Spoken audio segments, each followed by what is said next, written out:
एक ऐसी प्रेम कहानी जो ना वक्त को मानती है, ना दूरी को और ना ही किस्मत की बंदिशों को। ये कहानी है कमार और बड़ोरा की, जहाँ एक सपना हकीकत बन गया। बहुत समय पहले कलेन नाम के एक समृद्ध राज्य में शार नाम का एक न्यायप्रिय राजा राज करता था। उसके पास सब कुछ था, लेकिन एक कमी थी, एक संतान की। सालों की दुआओं के बाद आखिरकार उनके घर एक बेटे ने जन्म लिया। राजा ने उसे अपने सीने से लगाकर कहा, ये हमारा वारिस है, और उसका नाम रखा गया कमार। कमार को बचपन से ही हर खुशी मिली, सबसे अच्छे शिक्षक, बेहतरीन शिक्षा, लेकिन वो बिगड़ा हुआ नहीं, बल्कि समझदार, ताकतवर और दयालु बनकर बड़ा हुआ। एक दिन राजा ने कहा, कमार, अब समय आ गया है कि तुम इस राज्य की जिम्मेदारी संभालो। लेकिन कमार तैयार नहीं था। पिताजी, मैं अभी दुनिया को समझना चाहता हूँ, राजा ने कहा। राजा बनने से पहले तुम्हें शादी करनी होगी। लेकिन कमार ने साफ मना कर दिया।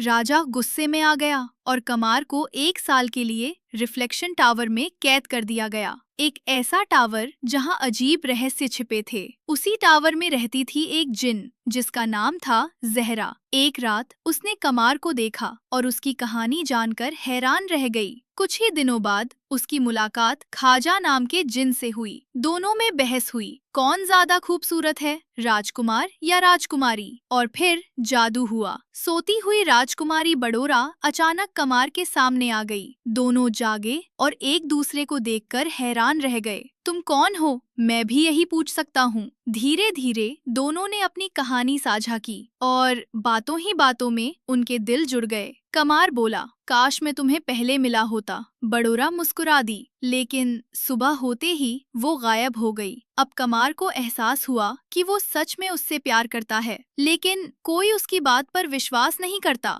दूसरी तरफ बड़ोरा भी उसी दर्द से गुजर रही थी। सिर्फ एक व्यक्ति उस पर विश्वास करता था, उसका दोस्त जफीर। उसने वादा किया कि वो कमार को ढूंढेगा। लंबी यात्रा के बाद आखिरकार वो कलेन पहुंच गया। जब जफीर ने कमार को अंगूठी दिखाई तो उसकी उम्मीद वापस जाग उठी। मुझे उसके पास ले चलो। कई दिनों की यात्रा के बाद वे लीरिया पहुंचे। कमार ने बड़ोरा को एक संदेश भेजा। लोग कहते थे तुम एक सपना हो, लेकिन मैं अब भी उसी सपने में जीना चाहता हूँ। ये पढ़कर बड़ोरा की आंखों में आंसू आ गए और इस बार वे सच में मिले, हमेशा के लिए। सच्चा प्यार ना दूरी देखता है, ना हालात। अगर दिल सच्चा हो तो किस्मत भी जुब जाती है। अगर आपको ये कहानी पसंद आई तो वीडियो को लाइक करें और ऐसे ही दिल छू लेने वाली कहानियों के लिए चैनल को सब्सक्राइब जरूर करें।